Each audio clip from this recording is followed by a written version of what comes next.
Hello అండి. Egg biryani కోసం first ఉల్లిగడ్డ, పచ్చిమిర్చి, పుదీనా, కొత్తిమీర అన్నీ కట్ చేసుకొని పెట్టుకోవాలి. తర్వాత ఒక గిన్నె పెట్టుకొని అందులో ఈ ఆనియన్స్ బాగా ఫ్రై చేసుకోవాలన్నమాట. కొంచెం బ్రౌన్ అయ్యేలాగా బాగా ఫ్రై చేసుకోవాలి, బ్లాక్ అయ్యే వరకు.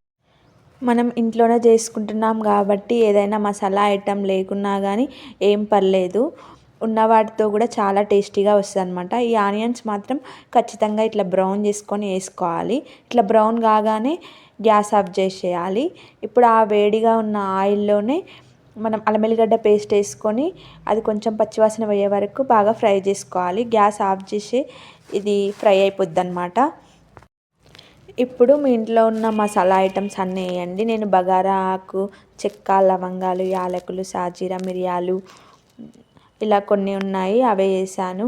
ఏవైనా బిర్యానీ మసాలా లాంటి ఐటమ్స్ లేకున్నా కానీ ఏం పర్లేదు, టేస్ట్ మాత్రం చాలా బాగా వస్తుంది. బిర్యానీ మసాలా తక్కువ తింటేనే మంచిది కాబట్టి, ఇంట్లో కాబట్టి హెల్తీగా మీకు నచ్చినట్టు చేసుకోండి.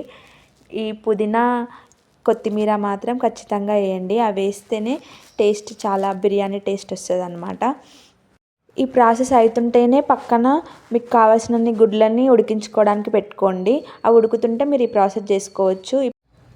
ఇప్పుడు పసుపు, మీ టేస్ట్కి తగ్గట్టు కారం, ఉప్పు, ధనియాల పిండి, జీలకర్ర పొడి అన్నీ వేసుకొని మసాలా, కొంచెం దంచింది మసాలా కూడా వేసుకొని అన్నీ బాగా కలుపుకోవాలన్నమాట.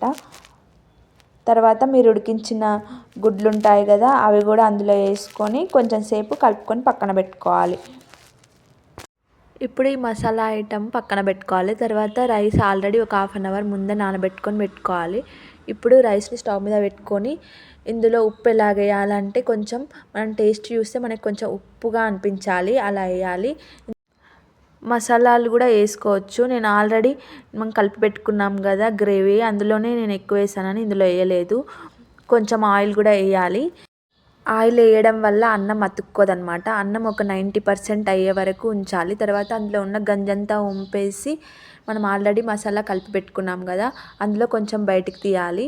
ఇప్పుడు మనం ఉడికిన అన్నాన్ని అందులో వేసి ఈ మసాలా మధ్య మధ్యలో వేసుకోవాలన్నమాట. అంతే. లాస్ట్లో కొత్తిమీర, పుదీనా వేసుకొని కొంచెం నెయ్యి గిన్నె చుట్టూ పోసుకొని మూత పెట్టుకోవాలి. ఒక 10 minutes సిమ్లో పెట్టుకుంటే అంతే, ఎగ్ బిర్యానీ రెడీ.